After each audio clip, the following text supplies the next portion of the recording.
No, no, no.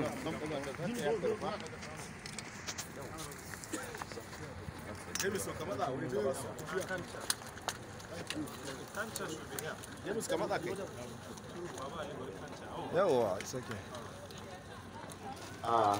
It is my honor and privilege to see that we present to the beneficiaries. This is a symbolic given out of the package, the one woman who is with us rightly on behalf of Binta Danladi is to given this package. She's 60 years. So I have the honor and privilege, along with the town chairman and our pilot commission member, and then Mr. Jimmy, social mouse. Thank you, please, Madam. Use it well.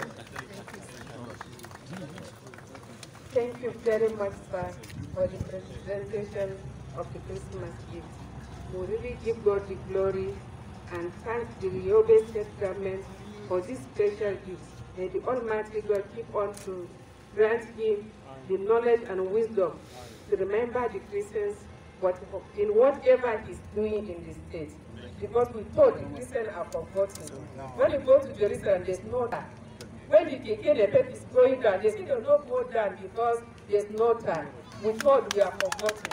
But today, with this gift, we have the hope that Jerusalem will be tagged so that our Keke will go to our doors and drop us whenever we go to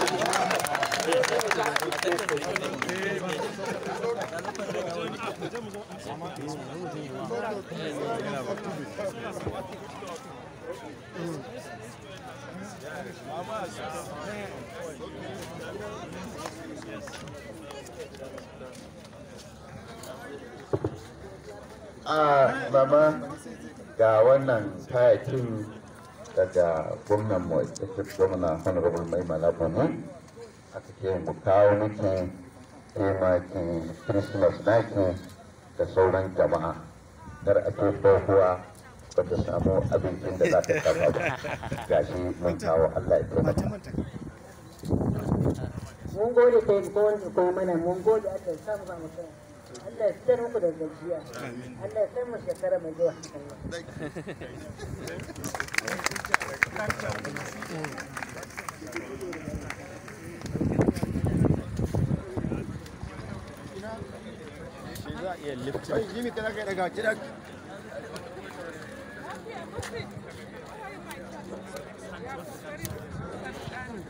Hassan, har yau ban je Jerusalem.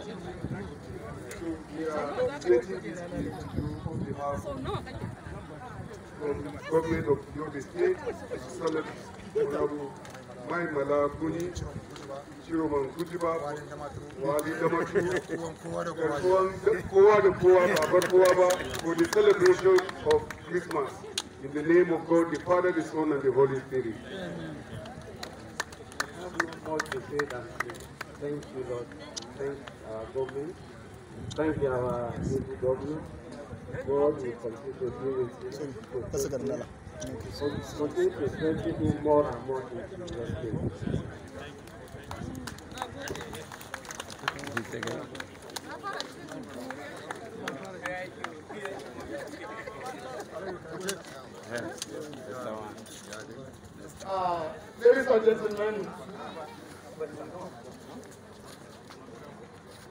Ladies and gentlemen, as I said, yanzu wannan kayan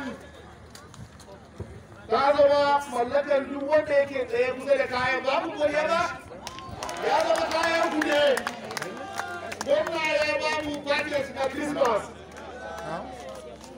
So, ladies and gentlemen, mun zo daga tashi, we are going to invite Mama Aisha Ali daga Buni ta zo ta yi shaidan godiya a madadin dukkanin mutane da suka taru na zone A da kuma mutanen Buniyadi, Gujiba local government.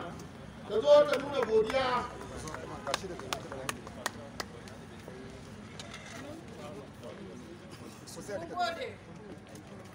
Mun gode jama'a duka, mun gode gwamna. ban taba ganin iri mana lokacin da aka ce dan buni ne ya zaba na yi murna na yi farin ciki kuma farin ciki na ya tabbata mu gode mutanen buni tunda ana yaban dan dare da rana mun gode Allah ya bude mishi hanya Allah ya ja kwanan shi Allah ya dade kuma yana yi na gode yayi baba shikenan Mama Aisha Ali muna miki godiya domin wannan. We call on Reverend Professor Kagama Dio for the closing prayer.